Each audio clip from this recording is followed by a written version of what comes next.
Well, quite a few nifty earnings are expected this week. In fact, 14 companies which have a weightage of nearly around 37% would be announcing results this week. In fact, if you look at the Q1 earnings so far, well, it has been a mixed bag. IT companies have reported positive outlook.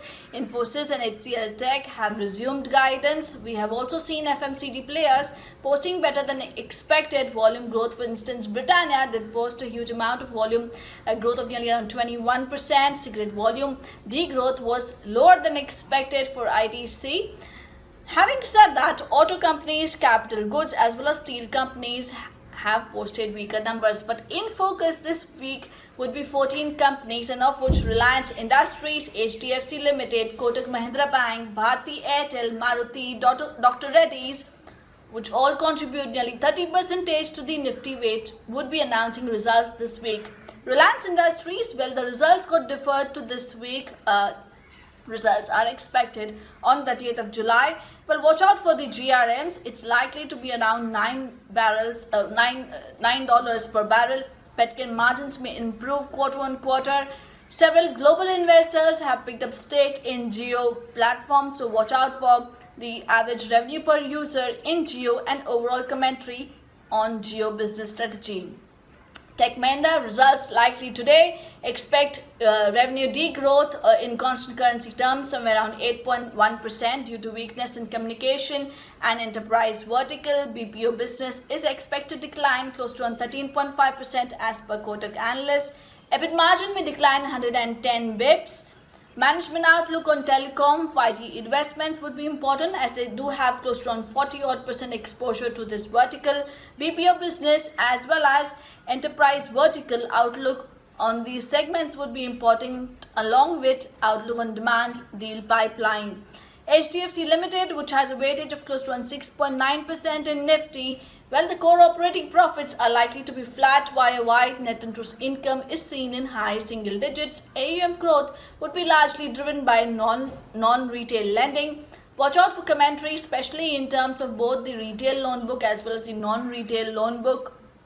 Commentary on the overall real estate sector, the health of the real estate sector, asset quality, decline in moratorium, and of course performance of subsidiaries. Kotak Mahindra Bank, well, this bank has nearly around 4.5% weightage in Nifty. Profits may come under pressure on account of higher provisions. Having said that, we may still see stable asset quality. Management commentary in terms of the moratorium book would be fairly important, along with the outlook on the CV cycle, entire asset quality space. Loan growth is likely to be muted, just around 7%, but watch out for the deposit accretion. Bharti Airtel, which has a weightage of nearly around 3%, well, expect the RPOs to remain flat. Total revenue growth is seen 12 to 13%. Maruti expect a sharp decline in terms of volumes and realization. Margin pressure and all these factors are likely to lead Maruti to report loss.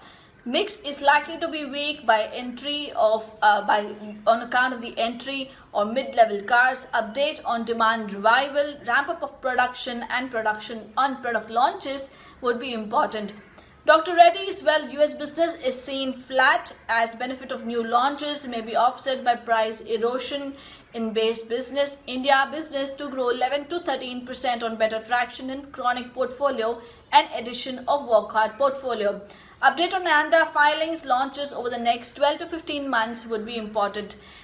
Nestle, again, this company has a weightage of 1.4% in Nifty, while several FMCG companies have reported better than expected volume growth. Watch out for the volume growth from Nestle as well as commentary in terms of the demand. Expect moderate sales growth due to the strong base. Gross margins may, however, expand 50 bips due to soft commodity prices. State Bank of India, India's largest bank, the weightage of this bank is 1.6% in Nifty. Watch out for the entire commentary in terms of the slippages. Asset quality, moratorium book may decline for State Bank of India as well, but higher provisions may likely impact the overall profitability. Again, this being the largest bank, watch out for the entire deposit accretion. Any update in terms of capital raising by the bank, overall outlook on loan growth, and entire picture in terms of asset quality. So yes, brace yourself for 14 Nifty companies results this week.